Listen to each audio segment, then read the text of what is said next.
Olá, estou aqui para falar sobre diabetes e exercício físico. Atualmente, o nível de sedentarismo vem aumentando cada vez mais na população mundial. O problema é que esse estilo de vida tem desenvolvido várias comorbidades, entre elas as doenças crônicas não transmissíveis.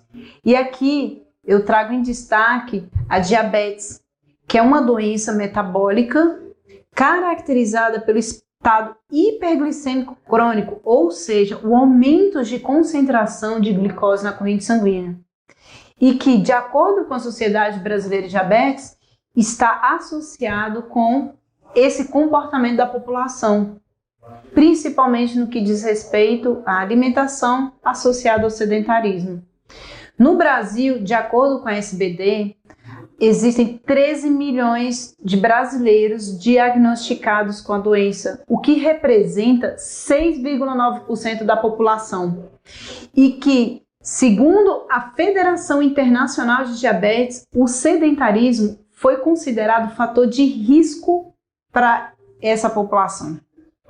Então, nós podemos modificar essa estatística a partir do momento que você se torna mais ativo, porque dados sugerem que o exercício físico diminui a concentração plasmática de glicose presente na corrente sanguínea, melhorando o controle glicêmico, podendo inclusive reduzir a hemoglobina glicada, ou seja, a média dos níveis de glicose sanguínea.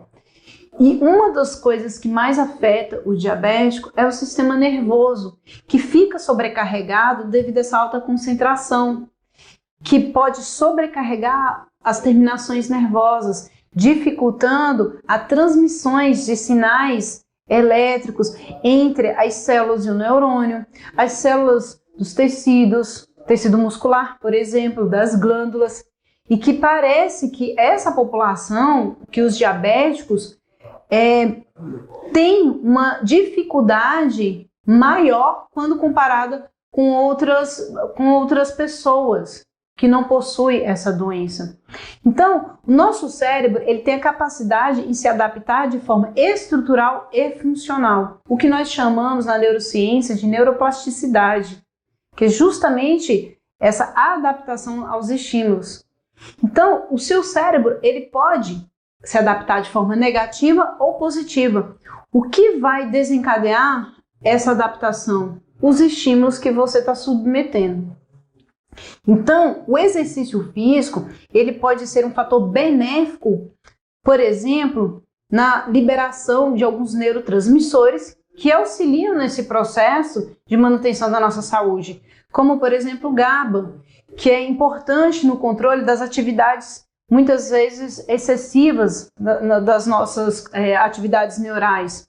A liberação de dopamina, que afeta diretamente na ação do nosso controle relacionado ao movimento, à cognição. O exercício também pode interferir de forma benéfica no glutamato, na liberação de glutamato, que é fundamental para a neuroplasticidade. E qual a adaptação aguda que nós temos mediante a prática de exercício físico? A redução da glicose sanguínea. Porque ao praticar exercício físico, principalmente moderado a intenso, nós facilitamos a liberação de transportadores responsáveis por captar a glicose que está presente na corrente sanguínea para dentro da célula muscular. Esses transportadores nós chamamos de GLUT4, que ele desempenha praticamente o mesmo papel da insulina, que muitas vezes não é liberada de forma correta devido a essa comorbidade. Então, o exercício físico ele auxilia não só na prevenção da doença, como também no tratamento.